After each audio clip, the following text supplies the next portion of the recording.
عادت صرف اور صرف خلافت کی وجہ سے حاصل ہوئی ہے،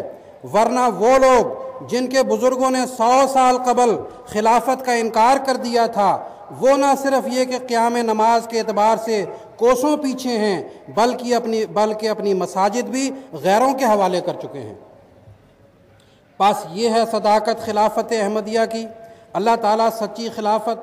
اور سچے متبعین خلافت کی یہ نشانی بیان فرماتا ہے، یعبدوننی لا یشرکون بی شیئا، کہ وہ میری عبادت کریں گے اور کسی کو میرا شریک نہیں ٹھہرائیں گے، اور سچی خلافت کا انکار کرنے والے فاسق کہلائیں گے۔ پس خلافت کی یہ وہ عظیم الشان برکت ہے جو عبادت الہی کے انعام کے رنگ میں جماعت احمدیہ کو حاصل ہے۔ اس میں صرف نماز ہی نہیں بلکہ روزہ، زکوٰۃ اور حج ساری عبادات شامل ہیں، اور ان تمام عبادات کی روح اور ان کے حقیقی مفہوم اور مغز کو جماعت احمدیہ نے دنیا کے سامنے پیش کیا ہے۔ یہاں اس موقع پر یہ بات بھی عرض کرنے والی ہے کہ جماعت احمدیہ کی مجموعی عبادات پر خلافت احمدیہ کی برکت کے نتیجہ میں ایسا دور بھی آتا رہتا ہے جب کہ اس میں غیر معمولی تیزی آتی ہے۔ ان میں رمضان کے علاوہ ایک خاص وقت وہ ہے جب کہ حضرت خلیفۃ المسیح ایدہ اللہ تعالیٰ عبادت کے متعلق خطبہ ارشاد فرماتے ہیں۔ وہ خطبہ کیا ہوتا ہے؟ ایک روحانی حیات کا خزانہ ہوتا ہے جس کو سن کر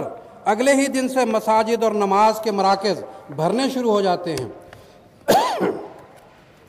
پھر تو وہ لوگ بھی نمازوں میں نظر آتے ہیں جو پہلے مساجد میں کم نظر آتے تھے۔ علاوہ اس کے ایک خاص موقع عبادات میں جوش کا وہ بھی ہوتا ہے جبکہ دنیا میں کسی بھی جگہ پر جماعت احمدیہ کے افراد کو مخالفین کی طرف سے تکالیف پہنچائی جاتی ہیں، اس وقت تمام جماعت یکجان ہو کر اپنے ان بھائیوں کے لیے جو دنیا کے کسی بھی کونا میں ہوں دعاؤں میں مصروف ہو جاتے ہیں۔ پس خلافت کی عظیم الشان برکت یہ ہے کہ سچی خلافت کے سچے پیروکار اس کے ذریعہ سایہ عبادات الہیہ میں مصروف ہوتے ہیں۔ پس خلافت کی عظیم الشان برکت یہ ہے کہ سچی خلافت کے سچے پیروکار اس کے زیر سایہ عبادات الہیہ میں مصروف ہوتے ہیں، اور یہ کہ جماعت احمدیہ کے وجود میں یہ بات نہایت تابناک طور پر نظر آتی ہے۔ سیدنا حضرت اقدس خلیفۃ المسیح الخامس سیدہ اللہ تعالیٰ بن نصر العزیز اس تعلق میں فرماتے ہیں، سورۃ النور میں آیت استخلاف جسے ہم کہتے ہیں، اس میں بھی یہی مضمون بیان فرمایا گیا ہے کہ خلافت عطا فرمائی ہے تاکہ تم میں مضبوطی قائم رہے، آئندہ بھی یہ انعام ملتا رہے گا انشاءاللہ، لیکن ان کو ملتا رہے گا جو میری عبادت کریں گے۔ فرمایا یعبدوننی لا یشرکون بی شیئا، یعنی یہ انعام میری اس طرح عبادت کرنے والوں کے لیے ہے جو عبادت کا حق ہے، کسی بھی لحاظ سے شرک کرنے والے نہ ہوں، چھپا ہوا شرک بھی ان میں نہ پایا جاتا ہو، ایسے عبادت کرنے والوں کو انعام ملتا رہے گا۔ خطبات مسرور جلد دوم صفحہ 705۔ پس یہ وہ عبادت کا انعام ہے جس کے نتیجہ میں مومنین کی جماعت کو خلافت کا انعام نصیب ہوتا ہے، اور یہی ان کی صداقت کی منہ بولتی تصویر ہے۔ غیر احمدی مسلمانوں سے بھی ہم نہایت ادب سے عرض کرتے ہیں کہ آج اگر عبادت کے حقیقی جوہر کو حاصل کرنا ہے، آج اگر عبادت کے حقیقی فلسفہ کو پہچاننا ہے، آج اگر خدا تعالیٰ کی معرفت اور اس کی محبت کو حاصل کرنا ہے تو خدا تعالیٰ کی قائم کردہ اس خلافت کے زیر سایہ آ جاؤ، جہاں مومنین کی جماعت اس کی حقیقی عبادت کے جذبہ سے سرشار ہے اور اس کی محبت کے ترانے گا رہی ہے، اور جس کی طفیل آج جماعت احمدیہ دن دگنی رات چوگنی ترقی کر رہی ہے۔ سامعین کرام، خاکسار اب مختصراً جماعت کو حاصل ہونے والی خلافت احمدیہ کی ان برکات کا ذکر کرتا ہے جو 100 سال سے جماعت کو ان عبادات کے طفیل حاصل ہو رہی ہیں۔ سیدنا حضرت اقدس خلیفۃ المسیح الاول رضی اللہ تعالیٰ عنہ نے اپنی مبارک خلافت کے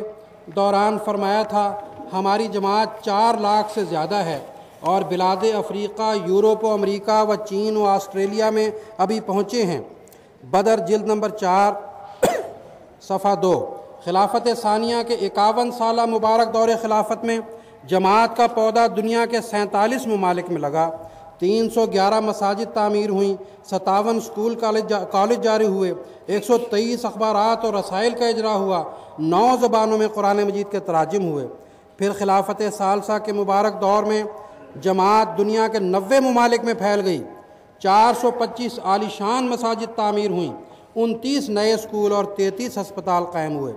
20 نئے جماعتی اخبارات کا اجرا ہوا۔ خلافت رابعہ کے مبارک دور میں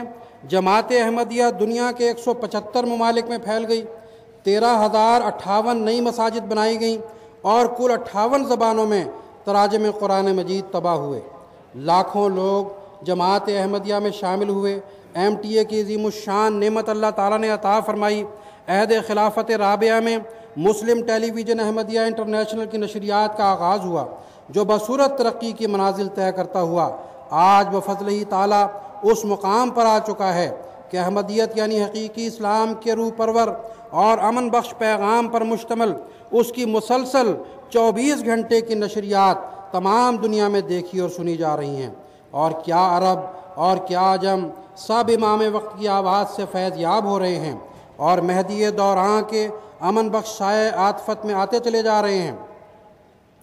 سیدنا حضرت اقدس امیر المومنین خلیفۃ المسیح الخامس ایدہ اللہ تعالیٰ بنصرہ العزیز کے اس مبارک دور میں خلافت کی برکات نے ہمہ جہتی اور ہمہ گیر وسعت حاصل کی ہے۔ الحمدللہ حضور انور کی تحریک کہ 2008 تک کم از کم 50% چندہ دہندگان کو نظام وصیت میں شامل کیا جائے، اس تحریک کو اللہ تعالیٰ نے بے انتہا برکت عطا کی۔ الحمدللہ ثم الحمدللہ کہ تمام دنیا کے احمدیوں نے اس تحریک پر والہانہ لبیک کہا، اور کیا مغرب، کیا مشرق اور کیا شمال اور کیا جنوب، ہر خطہ سے لبیک یا امیر المومنین لبیک کی آوازیں اٹھنی شروع ہوئیں، اور آج جماعت احمدیہ کے چندہ دہندگان کا 50% نظام وصیت میں شامل ہو کر جہاں مالی قربانی کے میدان میں بھی نمایاں خدمات بجا لا رہا ہے، وہیں روحانی میدان میں نظام وصیت کے اصولوں کی پاسداری کرنے کی کوشش کر رہا ہے۔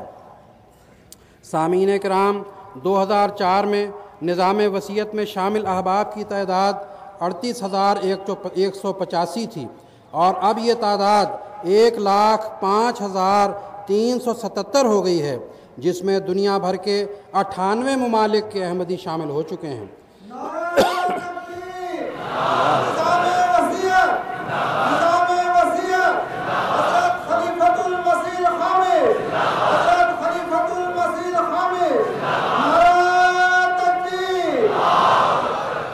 بھارت میں نظام وصیت میں شامل ہونے والوں کی تعداد 2004 میں تک صرف 1382 تھی، جو اب اللہ تعالیٰ کے فضل و کرم سے 5,656 ہو گئی ہے۔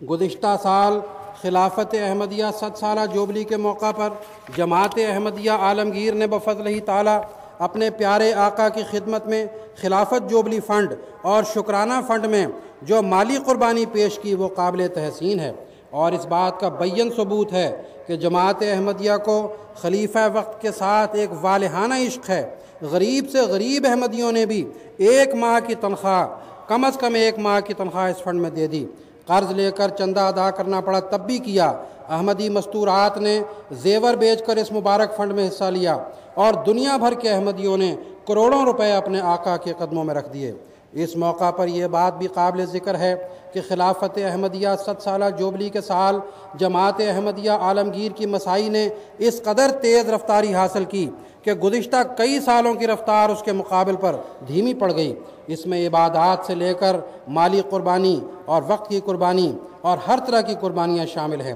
اور سب سے بڑھ کر یہ